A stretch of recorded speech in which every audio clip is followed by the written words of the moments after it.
Bonjour, vous écoutez l'épisode 62 de Change ma vie, le podcast qui vous donne des outils pour votre esprit. Je suis Clotilde Dussoulier, auteure culinaire mais aussi exploratrice de ma vie intérieure et je partage ici les découvertes qui ont changé ma vie. Change ma vie est un podcast publié tous les jeudis et vous retrouverez les éléments et les ressources dont je parle sur le site changemavie.com. Abonnez-vous au podcast sur la plateforme de votre choix pour être notifié des nouveaux épisodes chaque semaine. Si vous aimez ce podcast, la meilleure façon de le soutenir est de laisser un avis 5 étoiles sur Apple Podcast. Ça permettra à d'autres de le découvrir plus facilement. Je voudrais cette semaine remercier Anne Perry qui a déposé l'avis suivant. Avant ce podcast, je ne comprenais pas ce que développement personnel et vie intérieure signifiaient. Ça me paraissait mièvre, inintéressant et sans fondement. Mais ça, c'était avant. Change ma vie porte bien son nom. Avec Clotilde, mon regard a changé à bien des niveaux. Je me connecte enfin à ma vie intérieure et cela influence réellement mon quotidien.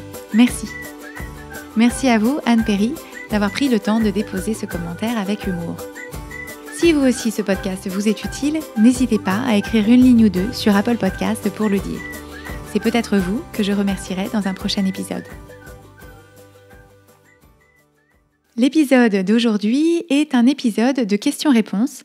Comme je l'avais déjà fait dans l'épisode 15 de Change ma vie, l'idée est de prendre quelques questions qui m'ont été soumises par des auditeurs et des auditrices de Change ma vie, soit par email, soit sur les réseaux sociaux, en particulier Instagram et Facebook, et de vous apporter un éclairage sur ces situations qui me sont soumises, en vous indiquant de quelle façon est-ce qu'on peut prendre ce problème pour avancer à la lumière des outils que je partage sur Change ma vie.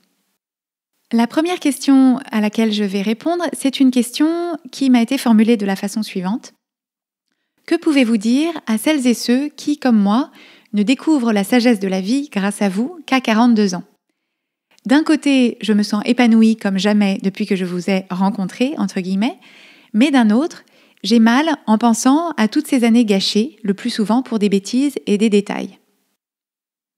Cette question, je la comprends d'autant mieux que c'est exactement la question que je me suis posée, c'est-à-dire que c'est exactement la réflexion que j'ai eue moi-même quand j'ai découvert ces outils et quand ces outils ont changé ma vie. Alors moi, j'avais plutôt 35-36 ans, mais j'avais effectivement aussi cette impression que si seulement j'avais pu découvrir ces outils plus tôt dans ma vie, j'aurais pu en tirer les bénéfices beaucoup plus tôt et donc au total beaucoup plus longtemps. Donc ce qu'on voit dans une situation comme celle-là, c'est qu'on a une pensée principale qui est que toutes ces années ont été gâchées à ne pas avoir ces outils-là à notre disposition. Et donc si on fait un modèle de Brooke sur cette pensée, qui est en gros toutes ces années sans ces outils étaient gâchées, on voit que les émotions que cette pensée suscite, c'est sans doute de la tristesse et des regrets, de l'abattement. Quand on est animé par la tristesse et les regrets, l'action qu'on entreprend, c'est sans doute de regarder dans le rétroviseur, de passer en revue des épisodes passés et d'essayer d'imaginer comment est-ce qu'on aurait réagi autrement si on avait eu ces outils-là à notre disposition, comment est-ce qu'on aurait pu mieux vivre certains moments qui avaient été difficiles à vivre. En gros, l'action, c'est qu'on réécrit l'histoire. Et on voit que le résultat de ça, le résultat de l'action de regarder dans le rétroviseur en essayant de réécrire l'histoire dans notre tête, le résultat, c'est qu'on n'applique pas ces outils à nos situations actuelles et que de fait, on gâche l'instant présent et on se prive de préparer notre avenir avec ces outils bien en tête parce qu'on est tellement occupé à réécrire l'histoire qu'on ne s'occupe pas du ici et du maintenant. Donc la pensée qu'on a, c'est toutes ces années ont été gâchées à ne pas avoir ces outils et le résultat dans notre vie, c'est qu'on est en train de gâcher l'instant présent à être tellement tourné vers le passé. Donc on voit que cette pensée-là, toute vraie qu'elle nous paraisse, toute fidèle à notre ressenti, c'est-à-dire que ça peut tout à fait être notre opinion, mais on voit en faisant un modèle de Brooke que ça ne nous est absolument pas bénéfique parce que ça ne crée pas un résultat intéressant dans notre vie. En tout cas, ça ne correspond pas à ce qu'on souhaite. Et donc, on peut jouer avec des pensées alternatives. Et alors là-dessus, donc cette même réflexion, moi, je l'avais soumise à Brooke Castillo à ce moment-là, qui m'avait proposé comme pensée alternative de me dire que j'avais découvert ces outils exactement au bon moment. C'est-à-dire que ces outils étaient arrivés dans ma vie précisément au bon moment. Et cette façon de raconter les choses, cette façon de voir les choses, elle n'est pas ouverte à la critique ou à l'interprétation, parce que est-ce que c'est le bon moment ou est-ce que c'est pas le bon moment, il n'y a pas d'autorité extérieure qui juge du timing de notre cheminement. Mais le fait de se dire, toutes ces années que j'ai passées à ne pas avoir ces outils, en fait, j'en ai eu besoin pour que, au moment où je les ai découverts, j'étais exactement dans le bon état d'esprit, j'avais exactement le bon vécu, j'avais vécu exactement les bonnes situations pour comprendre la valeur de ces outils, savoir comment les appliquer. Et c'est l'idée de se dire, peut-être que si je les avais découverts 5 ans, 10 ans avant, il me serait passé au-dessus de la tête parce que je n'aurais pas été prêt ou je n'aurais pas été prête à les accueillir et à les adopter. Donc c'est vraiment l'idée de se dire, je vais choisir délibérément, quel que soit le timing de ce qui se produit dans ma vie, je vais choisir délibérément de trouver que c'est le timing parfait. Parce que qui pourra me convaincre du contraire? Personne. C'est vraiment à moi que ça appartient de juger que l'arc narratif de ma vie est toujours absolument idéal pour moi. L'autre pensée alternative qu'on peut choisir de s'approprier pour s'éloigner du « toutes ces années ont été gâchées », c'est le fait de se dire le moment idéal pour appliquer ces outils, c'est maintenant. C'est-à-dire que ces outils n'ont pas pour vocation d'être appliqués pour réécrire l'histoire. Ces outils, ils ont leur utilité dans le ici et le maintenant. Et donc si je m'approprie la pensée le moment parfait pour appliquer ces outils, c'est ici et c'est maintenant, ça recentre mon attention et mon énergie sur ce sur quoi j'ai effectivement un contrôle, qui est comment est-ce que j'aborde chacune de mes journées, chacune de mes minutes. Et ça me rappelle pour ça un proverbe chinois que j'aime beaucoup, qui consiste à dire que le meilleur moment pour planter un arbre, c'était il y a 20 ans, et le deuxième meilleur moment, c'est aujourd'hui. Et donc c'est l'idée de se dire, si j'avais eu tous ces outils-là il y a 20 ans, ça aurait été super, mais comme ça n'a pas été le cas, le mieux, c'est de me remonter les manches et de commencer à les appliquer dès aujourd'hui. La question suivante à laquelle je vais répondre, c'est comment combiner tous nos rôles avec perfection. Je n'arrive pas à être à la fois une mère attentive, une épouse patiente et affectueuse, une sportive performante, une bonne cuisinière, une bonne secrétaire, alors que ce sont des points super importants pour moi, sans parler du ménage que je fais à la va-vite, alors que d'autres mamans semblent tout maîtriser. Donc en prenant en compte cette question, en lisant ce message, la phrase qui a attiré mon attention, c'est cette idée de combiner tous nos rôles à la perfection. Et donc ce que j'entends en filigrane, c'est que une pensée qui anime la personne qui m'a écrit, c'est « je voudrais combiner tous mes rôles de vie à la perfection ».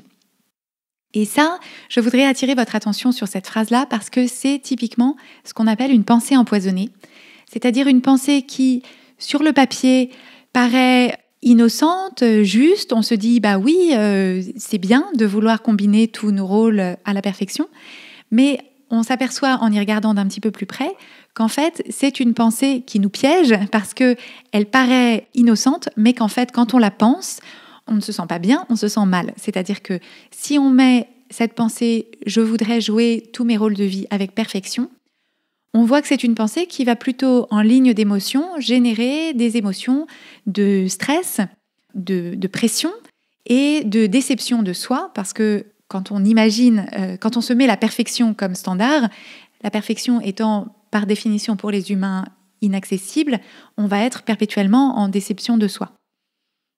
Donc mu par ces émotions de stress, de débordement et de pression, il y a de fortes chances pour que la personne qui pense cette pensée, son action, ce soit plutôt qu'elle s'éparpille, qu'elle se juge durement et qu'elle porte toute son attention sur tous les endroits où elle n'a pas atteint la perfection, qu'elle entretient cette déception de soi et ce jugement dur. Et le résultat, c'est que cette personne qui aimerait jouer tous ses rôles à la perfection ne trouve aucun plaisir et aucune gratification dans aucun des rôles qu'elle joue dans sa vie. Donc on voit que cette pensée « je voudrais jouer tous mes rôles de vie à la perfection » pour une personne que j'imagine, alors évidemment ce sera différent selon les différentes personnes, mais pour cette personne qu'on prend en exemple, on voit que cette pensée-là ne lui est pas utile, ne lui est pas favorable, parce que ça la fait passer à côté de tout ce qu'elle pourrait trouver de favorable et de plaisant dans les différents rôles qu'elle se propose de jouer dans sa vie. Donc, cette pensée-là, il va falloir l'abandonner parce que elle n'est pas... Enfin, si on veut se sentir mieux, il va falloir l'abandonner. Donc, on peut chercher une pensée alternative. Et une pensée alternative que je pourrais suggérer à quelqu'un qui est dans la situation décrite, c'est de dire, la pensée qu'on choisit d'entretenir, c'est « je veux jouer tous mes rôles avec cœur et avec présence ». Donc c'est cette idée que la perfection, on oublie parce que la perfection, c'est pas possible, et puis selon quel standard, enfin, c'est une chimère. Mais par contre, ce qui est dans mon contrôle, c'est d'y mettre du cœur et d'y mettre de la présence. Et donc cette pensée, je veux aborder tous mes rôles de vie avec cœur et avec présence. L'émotion que ça va plutôt susciter, c'est du calme, de l'inspiration, de la présence. Et motivé par l'inspiration, le calme et la présence, il y a des chances pour que cette personne, ses actions, ce soit plutôt d'avoir de la clarté pour établir des priorités, de dire non aux choses à qui elle disait oui, mais en fait son cœur dit non, et d'être en tout cas présente à chaque instant selon ce qu'il faut qu'elle fasse, être pleinement présente à ce qu'elle est en train de faire aux différents moments de la journée, et finir ses journées en se félicitant d'avoir amené du cœur et de la présence à toutes les choses qu'elle a entreprises, qu'elle les ait entreprises avec perfection ou non. Et le résultat de ça, ce sera que cette personne abordera ses journées avec cœur et avec présence, et donc vivra sa vie de fait avec cœur et avec présence. Donc ce serait ma préconisation dans une situation comme celle-là. La troisième question qu'on va aborder ensemble aujourd'hui est la suivante. C'est plutôt une description d'une situation, c'est « Je travaille dans une petite équipe avec un chef plein de qualités professionnelles, mais c'est l'incarnation du biais négatif du cerveau. Toute la journée, il ronchonne, toute la journée, il se plaint, rien ne va jamais, il voit tout en noir. J'ai longtemps résisté à sa sinistrose, car je suis d'un naturel plutôt gai, et j'arrive généralement bien à garder à distance ce genre de personnage, mais là, je n'en peux plus. À midi, j'ai le moral dans les chaussettes, je perds toute motivation, il m'use. J'imagine que je devrais trouver une pensée alternative globale qui dirait schématiquement « c'est son problème », mais je n'y arrive pas. Que faire contre la répétition multiquotidienne de ces récriminations et de ces lamentations ? Donc la situation qui est décrite là, c'est typiquement une situation d'indépendance émotionnelle, une problématique d'indépendance émotionnelle, parce que la situation telle qu'elle est décrite, la personne qui a partagé cette situation avec moi, son raisonnement, c'est de se dire « mon patron se comporte d'une certaine façon et face à ce comportement, je me sens usée et démotivée », ce qui consiste à rendre le patron directement responsable de mes émotions, alors qu'on sait que le comportement du patron, il est neutre. Il est neutre dans le sens où différentes personnes pourraient en penser différentes choses et pourraient se sentir différemment. Donc, ce qui est démotivant pour moi, ce qui est usant pour moi, ça n'est pas le comportement du patron, ce qu'il dit, comment est-ce qu'il s'exprime, c'est la pensée que j'ai au moment où il dit ces choses-là.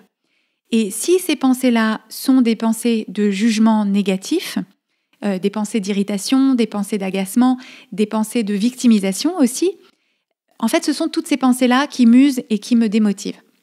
Donc, c'est vraiment important de se remettre dans cette mécanique-là pour comprendre que le patron, lui, n'a pas à changer. Et ça tombe bien parce que si vous avez un jour réussi à faire changer votre patron, bravo, mais c'est rarement possible et c'est rarement facile. Donc, le patron lui-même n'a pas à changer. Tout ce que j'ai à changer, moi, pour me sentir mieux, c'est mes pensées. Par chance, mes pensées, j'ai un contrôle dessus. Et donc, l'idée, c'est de dire, mon patron, il est comme il est, je ne le changerai pas. Et donc, comment est-ce que j'ai envie d'aborder cette situation pour me sentir de la façon dont j'ai envie de me sentir ? Un autre élément que je voulais vous apporter au sujet d'une situation comme celle-là, c'est que quand on a la pensée, pour paraphraser un petit peu, résumer cette situation sous la bannière d'une pensée principale, la pensée principale, c'est mon patron est l'incarnation du biais négatif. Quand je pense ça, qui est, entre parenthèses, un jugement, quand je pense cette pensée, en fait, les émotions que ça suscite en moi, c'est sans doute de l'irritation, du ressentiment et de l'agacement. Et Mue par cette irritation, ce ressentiment et cet agacement, l'action que je vais entreprendre, c'est sans doute que je vais être aux aguets à longueur de journée, aux aguets des choses que mon patron va dire qui vont me paraître négatives. Je vais ruminer toutes les choses qui sont négatives, ruminer mon jugement. Je vais peut-être en parler à mes amis, je vais peut-être en parler avec mes collègues, en me plaignant de mon patron et en pestant contre ce biais négatif de mon patron. Le résultat de ça, c'est que je suis moi-même l'incarnation du biais négatif, c'est-à-dire que je passe à côté, je vois mon patron avec le filtre de ce jugement que j'ai de lui et du fait que c'est quelqu'un de négatif. Et donc, de ce fait même, je suis moi-même sous le coup du biais négatif de mon propre cerveau. Donc, c'est important de voir que ce jugement qu'on a au sujet du patron, qu'on pourrait présenter comme une vérité absolue, c'est-à-dire c'est pas un jugement, c'est vrai que c'est quelqu'un de très négatif. En fait, ce jugement-là, on en est la première victime parce que on se comporte nous-mêmes de la façon qu'on reproche au patron. J'en profite pour vous dire que souvent, on a une sorte de mécanisme un petit peu paradoxal où on se dit pour que moi je me sente mieux, pour que je puisse être aussi gaie et positive que j'aime être, j'ai besoin que mon patron change son comportement et soit gai et positif. Mais mon patron, il est négatif sur des choses. Sans doute, lui, il aimerait bien que ces circonstances changent et pour que ce soit plus facile pour lui d'être gai et positif. Donc, ça n'est pas plus facile pour notre patron d'être gai et positif sur ces circonstances que ça n'est pour nous d'être gai et positif à propos de notre patron. Donc, en fait, on demande à notre patron quelque chose que nous-mêmes, on n'arrive pas à faire à son sujet.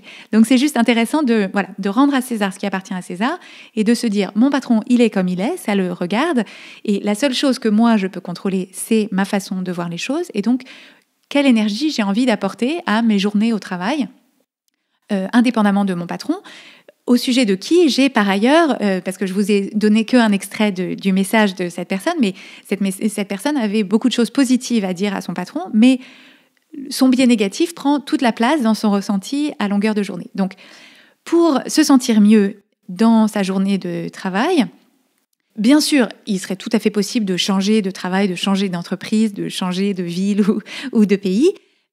Mais mon conseil, c'est plutôt d'utiliser les gens qui nous paraissent négatifs autour de nous comme étant comme si c'était des professeurs qui étaient placés sur notre chemin et qui étaient des gens qui nous donnaient justement l'opportunité de travailler sur notre pensée et sur notre état d'esprit pour apprendre à rester gai et d'un naturel positif quand les gens autour de nous paraissent nous donner du fil à retordre sur ce plan-là. Donc, on a tout intérêt à utiliser ces challenges-là, surtout quand ce sont des personnes qui, par ailleurs, ont des qualités, pour se dire, je vais utiliser cette situation-là pour avancer. Et cette compétence-là, le fait de rester gai et positive, indépendamment des circonstances qui sont autour de moi, je les emmènerai partout ailleurs dans la suite de mes chapitres professionnels. Donc, comme pensée alternative qu'on peut choisir de s'approprier dans une situation comme celle-là, on peut effectivement, comme la personne avait essayé de le faire, s'approprier une pensée qui est de l'ordre de « il a le droit de voir la vie avec le filtre qu'il veut ». Et ça, c'est une pensée qui suspend notre jugement. C'est-à-dire que quand on se dit « il est très négatif », c'est un jugement. Le jugement, ça n'est pas agréable à ressentir, c'est-à-dire que la personne en face ne ressent pas notre jugement, il n'y a que nous qui sentons ce jugement négatif. Et donc le fait de se dire il a le droit de voir les choses comme il veut, ça nous dispense d'être l'arbitre de sa positivité et de sa négativité, et ça adoucit notre ressenti. Donc ça, c'est une possibilité. On peut aussi choisir de se dire je vais être vigilante sur mon propre biais négatif. Donc ça, c'est une pensée qui redirige notre attention sur la façon dont nous, on voit les choses, la façon dont nous, on le voit lui, ce patron, et ça nous sort de ses affaires à lui et de sa façon de voir les choses et la vie, et ça nous recentre sur nous, sur ce sur quoi nous, on a un contrôle. On peut aussi choisir de porter notre attention sur le fait de se dire « mes pensées créent ma réalité », qui est quelque chose dont je vous ai parlé dans la série sur la loi de l'attraction, qui est à nouveau un petit rappel que si je le trouve négatif, c'est ma responsabilité, c'est parce que je choisis d'avoir des pensées négatives à son sujet. Et donc, si j'ai envie de me sentir mieux et d'avoir des pensées positives sur lui et sur ma situation professionnelle, c'est à moi de choisir avec soin les pensées que je choisis d'entretenir. Et ces pensées alternatives, ces pensées qui font que je me sens mieux, ensuite, c'est à nous de les pratiquer et les adopter pour qu'elles deviennent effectivement présentes dans notre vie. Et donc ça, c'est ce dont on a parlé dans l'épisode de la semaine dernière, l'épisode 61, qui s'appelle « Adopter de nouvelles pensées ». Donc je précise que ces pensées alternatives qu'on peut trouver, on ne se dispense pas de l'effort de les adopter et de se les approprier. C'est-à-dire que ces pensées alternatives ne sont pas des baguettes magiques qui feraient que d'un coup d'un seul, on verrait les choses autrement. C'est un vrai travail de reprogrammation de nos circuits de pensée, c'est-à-dire qu'au quotidien, à chaque fois que la pensée qui ne nous est pas utile se présente, il faut porter notre attention sur cette nouvelle pensée. Donc c'est un vrai travail à faire, mais à la clé, c'est le fait d'avoir créé un ressenti émotionnel et donc une réalité dans notre vie qui est beaucoup plus en alignement avec ce qu'on veut pour soi. Je veux remercier à nouveau les personnes qui m'ont proposé ces questions et ces situations qui nous permettent d'aborder des exemples de vos vraies vies. Et vous retrouverez les notes de cet épisode sur changemavie.com où vous pouvez aussi vous inscrire à la newsletter pour recevoir 3 exercices simples pour mieux explorer votre esprit. Si vous avez envie de plus de clarté dans votre cheminement, si vous avez envie de mieux vous approprier tous ces outils dont on parle sur Change ma vie, je propose une formule d'accompagnement personnalisée. Si c'est quelque chose qui vous intéresse, je serai ravie qu'on en discute. Rendez-vous sur la page changemavie.com/coaching pour en savoir plus et solliciter une première conversation gratuite de découverte. Abonnez-vous au podcast Change ma vie sur Apple Podcast, laissez-y votre avis si vous le voulez bien et suivez son actualité sur Instagram et sur Facebook sous l'identifiant Oui Change ma vie en un seul mot. Et n'hésitez pas à partager ce podcast avec vos amis si vous pensez qu'il pourrait leur être utile. Merci et à jeudi prochain.